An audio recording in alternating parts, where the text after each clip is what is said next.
Amis du soir, bonsoir.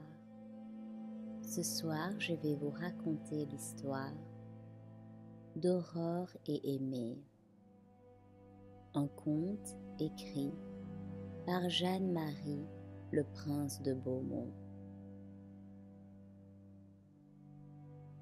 Il y avait une fois une dame qui avait 2 filles. L'aînée, qui se nommait Aurore, était belle comme le jour et elle avait un assez bon caractère. La seconde, qui se nommait Aimée, était bien aussi belle que sa sœur. Mais elle était maligne et n'avait de l'esprit que pour faire du mal. La mère avait été aussi fort belle, mais elle commençait à ne plus être très jeune, et cela lui donnait beaucoup de chagrin.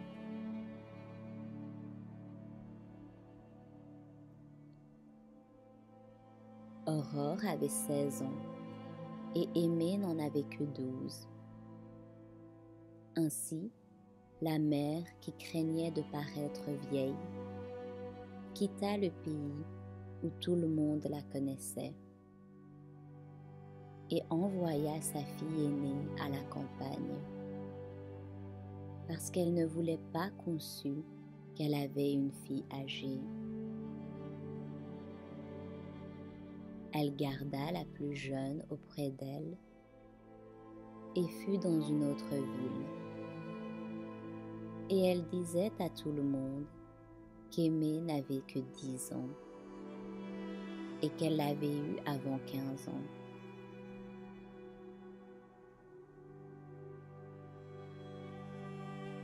Cependant, comme elle craignait qu'on ne découvrît sa tromperie, elle envoya Aurore dans un pays bien loin, et celui qui la conduisait la laissa dans un grand bois, où elle s'était endormie en se reposant.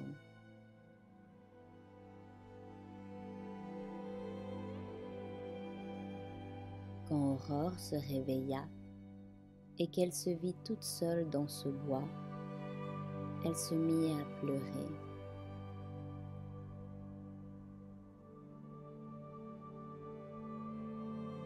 Il était presque nuit, et s'étant levée, elle chercha à sortir de cette forêt. Mais au lieu de trouver son chemin, elle s'égara encore davantage.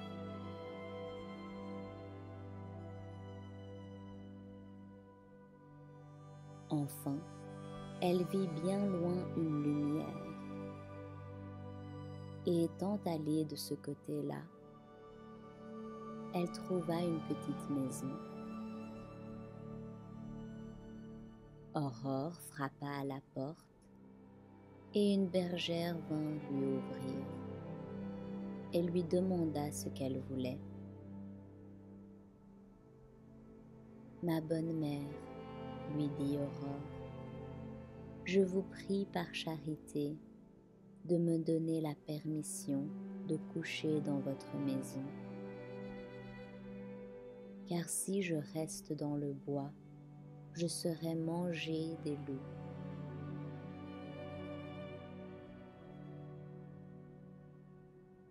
« De tout mon cœur, ma belle-fille, lui répondit la bergère.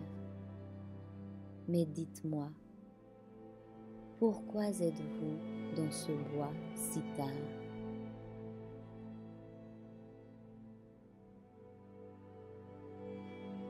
Aurore lui raconta son histoire et lui dit : « Ne suis-je pas bien malheureuse d'avoir une mère si cruelle? Et ne vaudrait-il pas mieux que je fusse morte en venant au monde que de vivre pour être ainsi maltraitée? Qu'est-ce que j'ai fait au bon Dieu pour être si misérable ? »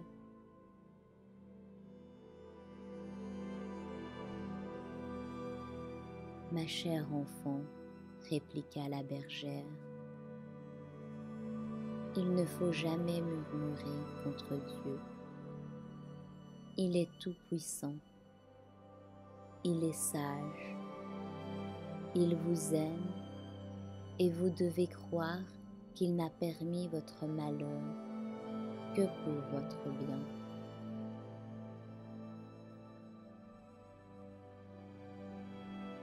Confiez-vous en lui et mettez-vous bien dans la tête que Dieu protège les bons et que les choses fâcheuses qui leur arrivent ne sont pas malheurs.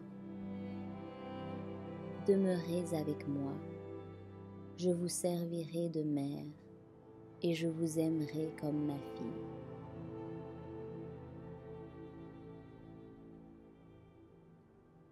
Aurore consentit à cette proposition et le lendemain, la bergère lui dit : « Je vais vous donner un petit troupeau à conduire, mais j'ai peur que vous ne vous ennuyiez, ma belle fille. Ainsi, prenez une quenouille et vous filerez, cela vous amusera. »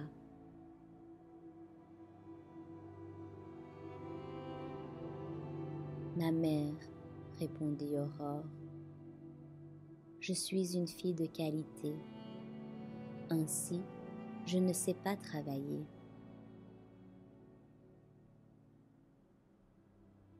Prenez donc un livre, lui dit la bergère. Je n'aime pas la lecture, lui répondit Aurore en rougissant.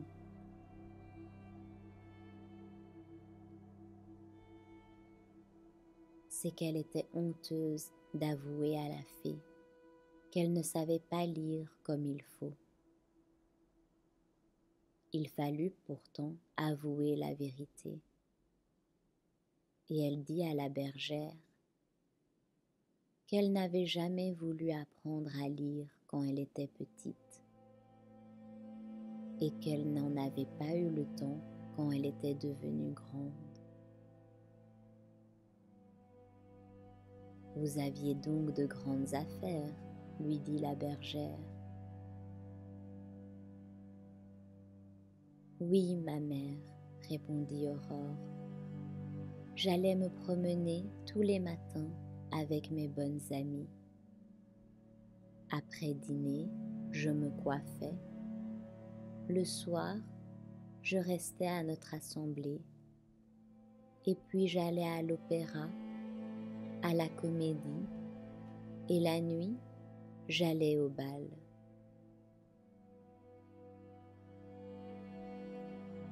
Véritablement, dit la bergère, vous aviez de grandes occupations, et sans doute vous ne vous ennuyez pas.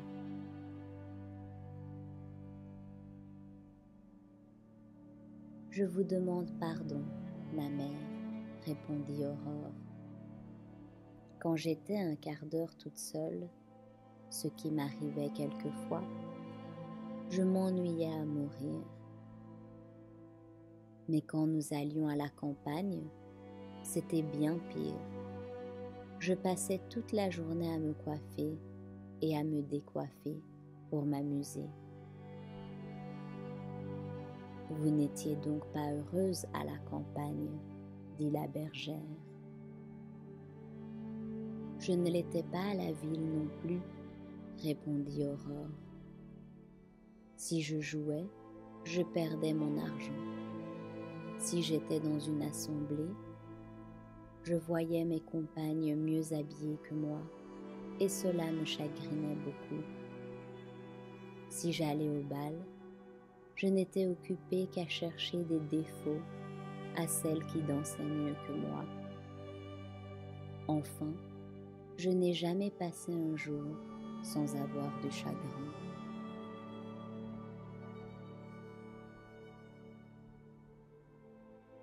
Ne vous plaignez donc plus de la Providence, lui dit la bergère, en vous conduisant dans cette solitude. Elle vous a ôté plus de chagrin que de plaisir, mais ce n'est pas tout. Vous auriez été par la suite encore plus malheureuse, car enfin, on n'est pas toujours jeune. Le temps du bal et de la comédie passe. Quand on devient vieille et qu'on veut toujours être dans les assemblées, les jeunes gens se moquent. D'ailleurs, on ne peut plus danser, on n'oserait plus se coiffer. Il faut donc s'ennuyer à mourir et être fort malheureuse. Mais ma bonne mère, dit Aurore, on ne peut pourtant pas rester seule. La journée paraît longue comme un an quand on n'a pas de compagnie. Je vous demande pardon, ma chère, répondit la bergère. Je suis seule ici et les années me paraissent courtes comme les jours. Si vous voulez, je vous apprendrai le secret de ne vous ennuyer jamais. Je le veux bien, dit Aurore. Vous pouvez me gouverner comme vous le jugerez à propos. Je veux vous obéir.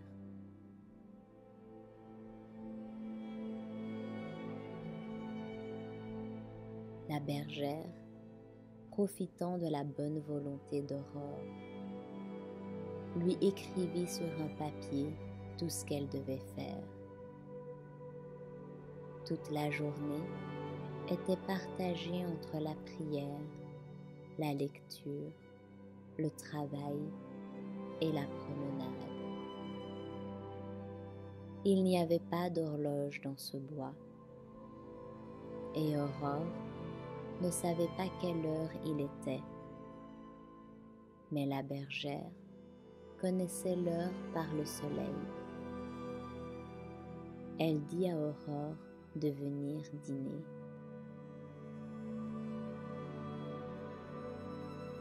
Ma mère, dit cette belle fille à la bergère, vous dînez de bonne heure. Il n'y a pas longtemps que nous nous sommes levés. Il est pourtant 2 heures, reprit la bergère en souriant. Et nous sommes levés depuis 5 heures. Mais ma fille, quand on s'occupe utilement, le temps passe bien vite et jamais on ne s'ennuie. Aurore, charmée de ne plus sentir l'ennui, s'appliqua de tout son cœur à la lecture et au travail.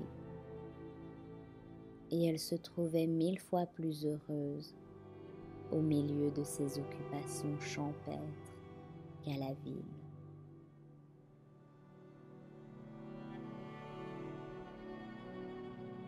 Je vois bien, disait-elle à la bergère, que Dieu fait tout pour notre bien. Si ma mère n'avait pas été injuste et cruelle à mon égard, je serais restée dans mon ignorance. Et la vanité, l'oisiveté, le désir de plaire m'auraient rendue méchante et malheureuse.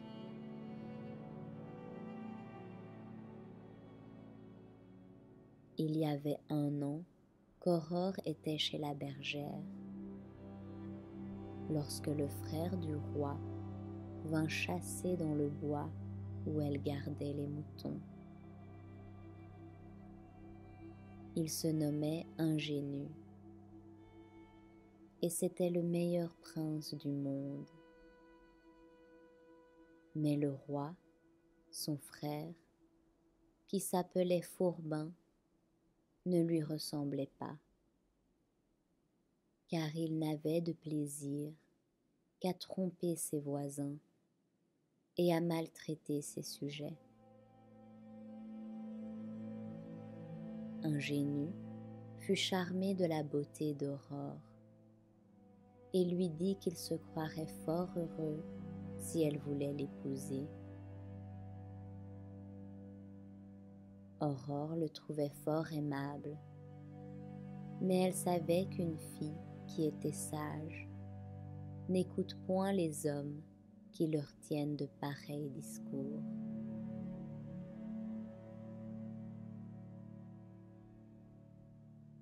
Monsieur, dit-elle à Ingénu, si ce que vous me dites est vrai, vous irez trouver ma mère, qui est une bergère. Elle demeure dans cette petite maison que vous voyez tout là-bas. Si elle veut bien que vous soyez mon mari, je le voudrais bien aussi, car elle est si sage et si raisonnable que je ne lui désobéis jamais. Ma belle-fille, reprit Ingénu, j'irai de tout mon cœur vous demander à votre mère, mais je ne voudrais pas vous épouser malgré vous. Si elle consent que vous soyez ma femme, cela peut-être vous donnera du chagrin, et j'aimerais mieux mourir que de vous causer de la peine.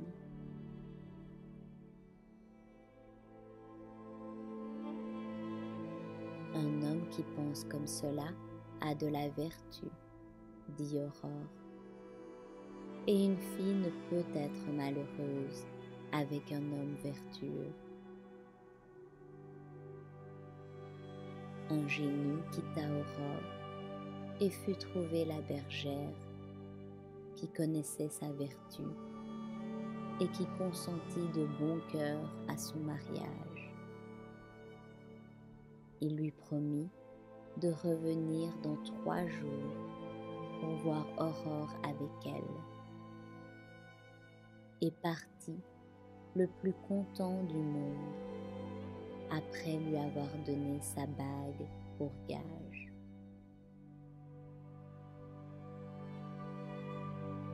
Cependant, Aurore avait beaucoup d'impatience de retourner à la petite maison.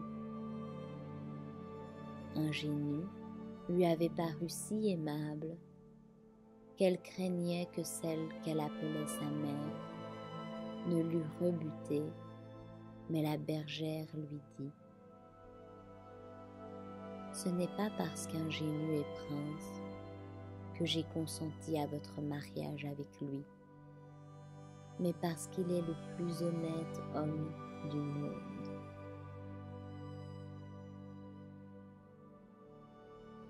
Aurore attendait avec quelque patience le retour du prince. Mais le second jour après son départ, comme elle ramenait son troupeau, elle se laissa tomber si malheureusement dans un buisson qu'elle se déchira tout le visage. Elle se regarda bien vite dans un ruisseau et elle se fit peur, car le sang lui coulait de tous les côtés.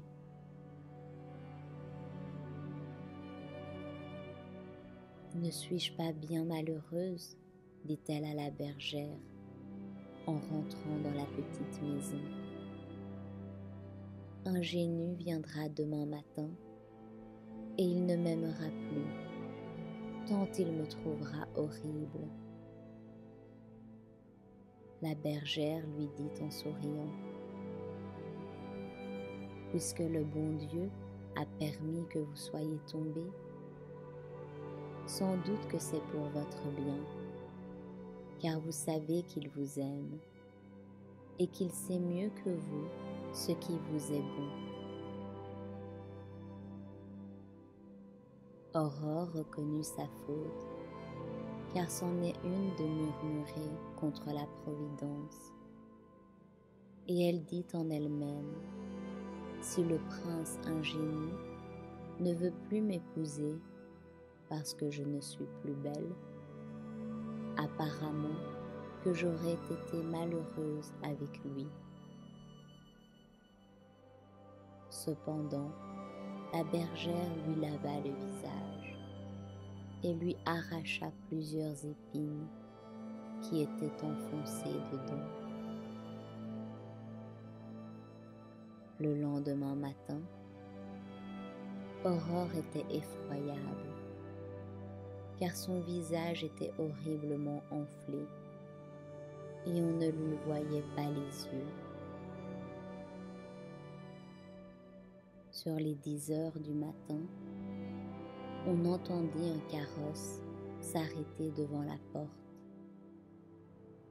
Mais au lieu d'Ingénu, on en vit descendre le roi Fourbin, un des courtisans qui était à la chasse avec le prince, avait dit au roi que son frère avait rencontré la plus belle fille du monde et qu'il voulait l'épouser. Vous êtes bien hardi de vouloir vous marier sans ma permission, dit Fourbin à son frère. Pour vous punir, je veux épouser cette fille, si elle est aussi belle qu'on le dit. Fourbin, en entrant chez la bergère, lui demanda où était la fille. La voici, répondit la bergère, en montrant Aurore. Quoi? Ce monstre-là? Dit le roi. Et n'avez-vous point une autre fille à laquelle mon frère a donné sa bague? La voici à mon doigt, répondit Aurore. À ces mots, le roi fit un grand éclat de rire et dit : Je ne croyais pas mon frère de si mauvais goût, mais je suis charmé de pouvoir le punir.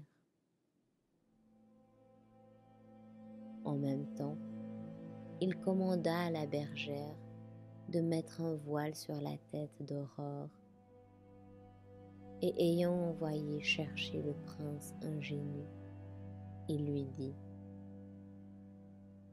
Mon frère, puisque vous aimez la belle Aurore, je veux que vous l'épousiez tout à l'heure.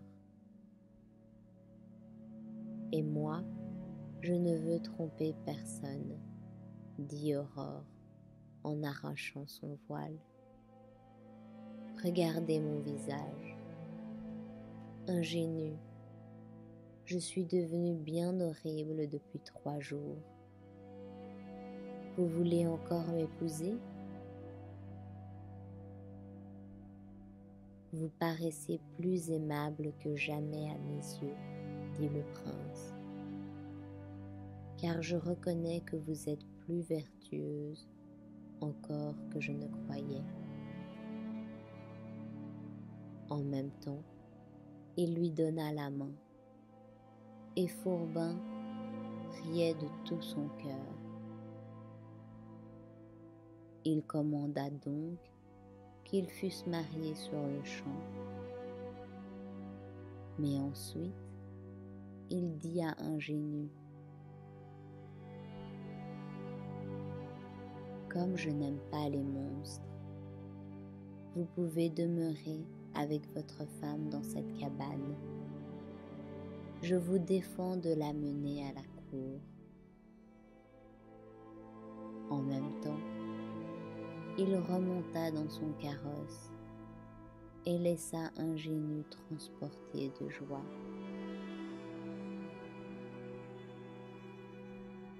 Eh bien, dit la bergère à Aurore, croyez-vous encore être malheureuse d'être tombée?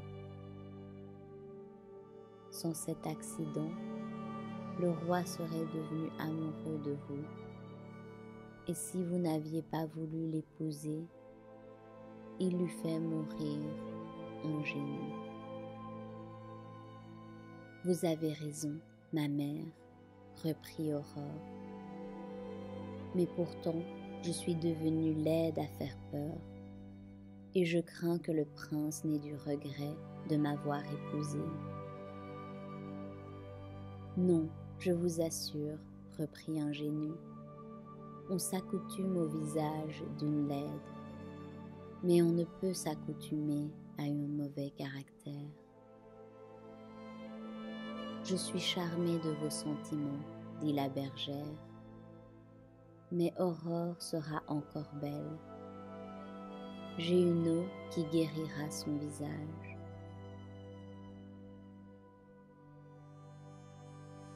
Effectivement, au bout de 3 jours, le visage d'Aurore devint comme auparavant, mais le prince la pria de porter toujours son voile, car il avait peur que son méchant frère ne l'enlevât s'il la voyait.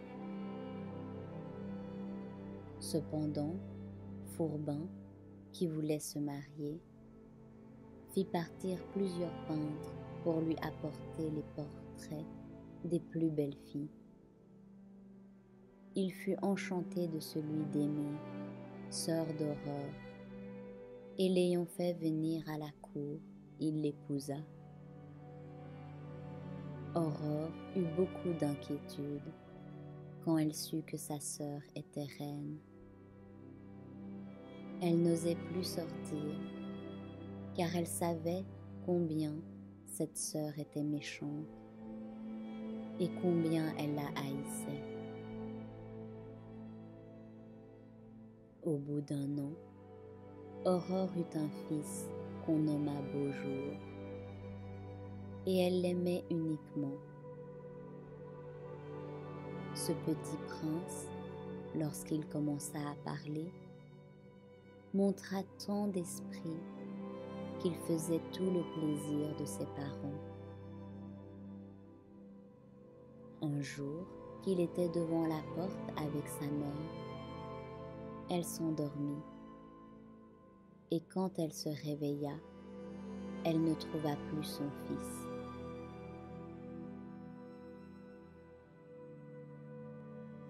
Elle jeta de grands cris et courut par toute la forêt pour le chercher. La bergère avait beau la faire souvenir qu'il n'arrive rien que pour notre bien, elle eut toutes les peines du monde à la consoler. Mais le lendemain, elle fut contrainte d'avouer que la bergère avait raison.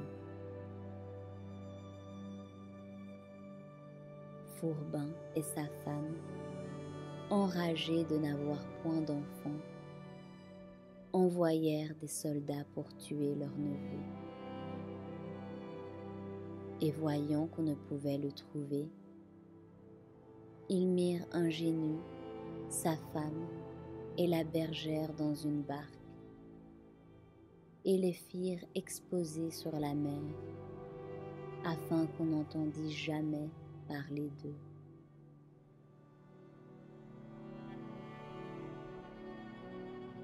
Pour cette fois, Aurore crut qu'elle devait se croire fort malheureuse. Mais la bergère lui répétait toujours que Dieu faisait tout pour le mieux. Comme il faisait un très beau temps, la barque vogua tranquillement pendant 3 jours et aborda à une ville qui était sur le bord de la mer.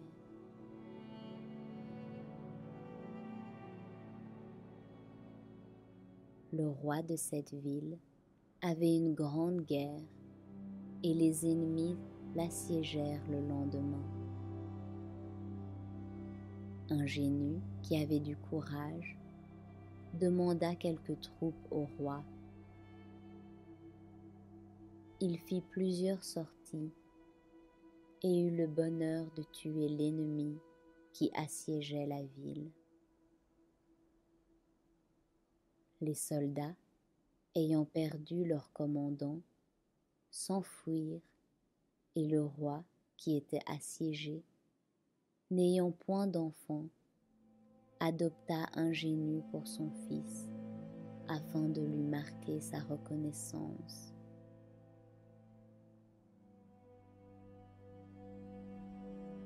Quatre ans après, on apprit que Fourbin était mort de chagrin d'avoir épousé une méchante femme, et le peuple, qui la haïssait, la chassa honteusement et envoya des ambassadeurs à Ingénu pour lui offrir la couronne. Il s'embarqua avec sa femme et la bergère, mais une grande tempête étant survenue, ils firent naufrage et se trouvèrent dans une île déserte. Aurore, devenue sage par tout ce qui lui était arrivé, ne s'affligea point et pensa que c'était pour leur bien, que Dieu avait permis ce naufrage.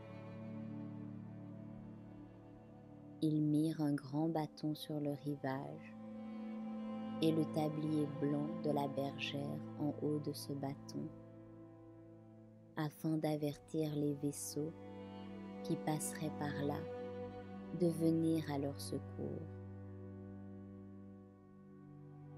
Sur le soir, ils virent venir une femme qui portait un petit enfant. Et Aurore ne l'eut pas plutôt regardé qu'elle reconnut son fils Beaujour. Elle demanda à cette femme où elle avait pris cet enfant, et elle lui répondit que son mari, qui était un corsaire, l'avait enlevé, mais qu'ayant fait naufrage proche de cette île, elle s'était sauvée avec l'enfant qu'elle tenait alors dans ses bras. 2 jours après, des vaisseaux qui cherchaient les corps d'Ingénu et d'Aurore, qu'on croyait péris, virent ce linge blanc, et étant venus dans l'île, ils menèrent le roi et sa famille dans leur royaume. Et quelque accident qu'il arrive à Aurore, elle ne murmura jamais, parce qu'elle savait, par son expérience, que les choses qui nous paraissent des malheurs sont souvent la cause de notre félicité.